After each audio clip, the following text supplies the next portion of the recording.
Good morning, students. In the chapter resources, we were studying about the classification of resources. Student, classification of resources. So we classify resources on different bases. First of all, we are taking on the basis of origin. Second, on the basis of exhaustibility. Third, on the basis of ownership. Fourth, on the basis of state of development. So student, there are four type of classification of the resources.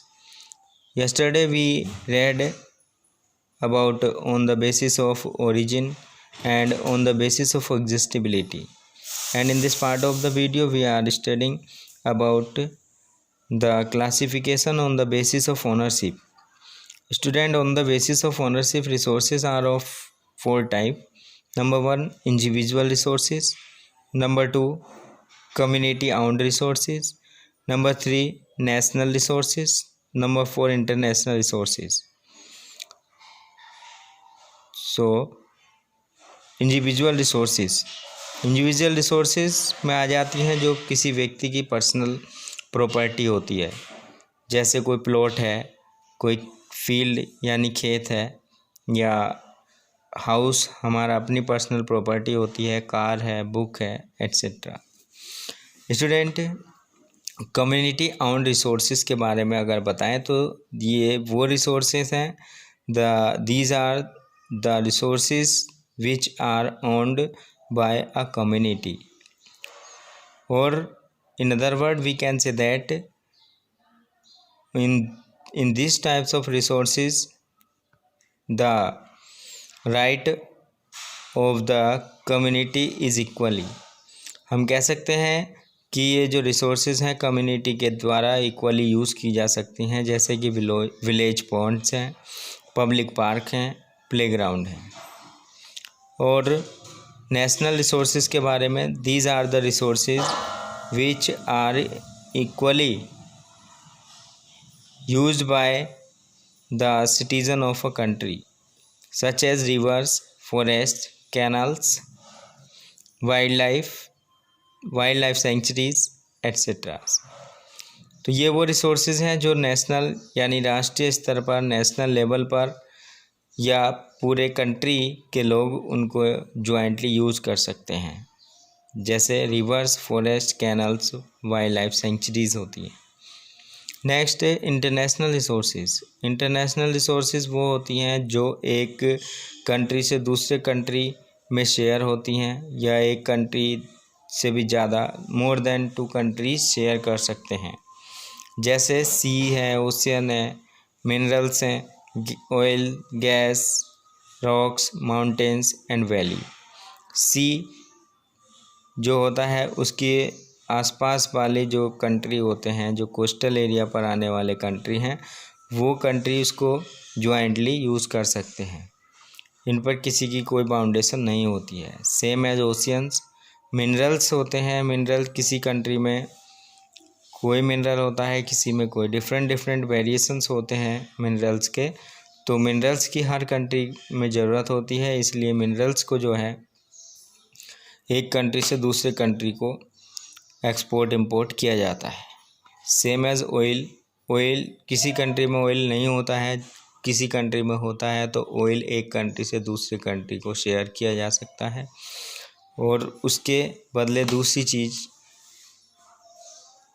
ली जा सकती है। Gas भी same है। Rocks, mountains जो हैं, जैसे हम देखते हैं हिमालय माउंटेन, इस पर कई सारे कंट्री जो हैं आते हैं, जैसे China, India, Bhutan, Burma, Nepal, Pakistan. तो ये सभी, इस पर जो अधिकार है सभी आसपास इनके क्षेत्र वाले जो कंट्री हैं उनका सबका होता है। सेम एज वैलीज़ में भी जो है, जो कंट्री के जो कोस्टल एरिया हैं या कंट्री के जो बॉर्डर लाइन वाले एरिया हैं, जो वैलीज़ के पास आते हैं, उस वैली का शेयर वो कंट्री कर सकते हैं। अब बात आती है on the basis of the state of development के स्टेट के बेसिस पर रिसोर्सेज को हम डिफ़ाइन कर रहे हैं। तो ये होती हैं पोटेंशियल रिसोर्सेज। पोटेंशियल रिसोर्सेज में आती हैं विंड और सोलर। पोटेंशियल किसी जगह पर पर्याप्त मात्रा में होने वाली, अधिक मात्रा में होने वाली रिसोर्सेज, लेकिन किसी वजह से वो जो है प्रॉपरली यूज़ नहीं हो पाती हैं। जैसे कि टेक्नोलॉजी अगर कम है तो वो एक स्टॉक के रूप में ही रह जाती हैं।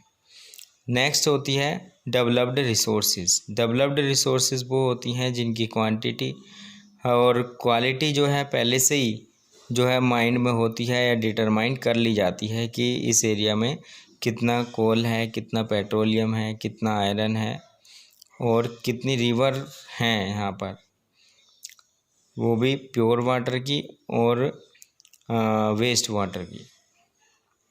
तो इसी टाइप से इसकी क्वालिटी और क्वांटिटी जो होती है डिटरमाइंड होती है, इसलिए उसको डेवलप्ड रिसोर्स कहा गया है। नेक्स्ट बात आती है स्टॉक। स्टॉक जो होती है वो कहते हैं कि स्टॉक एक बड़ी मात्रा में किसी कंट्री में होने वाली रिसोर्स है। जैसे H2O है, वाटर की हम बात करते हैं तो ये बहुत बड़ी क्वांटिटी में है कंट्री में, और हाइड्रोजन और ऑक्सीजन का एक कंपाउंड है, और इससे जो है ये अलग अलग हाइड्रोजन अपने आप में पर्याप्त एनर्जेटिक है और इससे एनर्जी प्रोड्यूस हो सकती है, लेकिन उसके लिए ज़्यादा टेक्नोलॉजी की ज़रूरत है, इसलिए ये स्टॉक में रह जाती है। आगे बात आती है रिज़र्व्स। रिज़र्व्स भी जो है बिल्कुल सेम स्टॉक की तरह ही हैं, यानी बहुत बड़ा उसका जिसका भंडार होता है उसको रिज़र्व्स बोला जाता है। जैसे हाइड्रो इलेक्ट्रिसिटी वाटर के द्वारा प्रोड्यूस होती है और ये रिज़र्व के रूप में इंडिया में है, या और दूसरे जो कोस्टल एरिया हैं उसमें रिज़र्व के रूप में है और इसका यूज़ किया जा सकता है। So thank you student, the classification of the resources is completed, and in next video we shall discuss about the development of resources and soil of India and the growing crop in different type of soil. So thank you, keep on watching. If you like the video then like it and share to your friend. Thank you.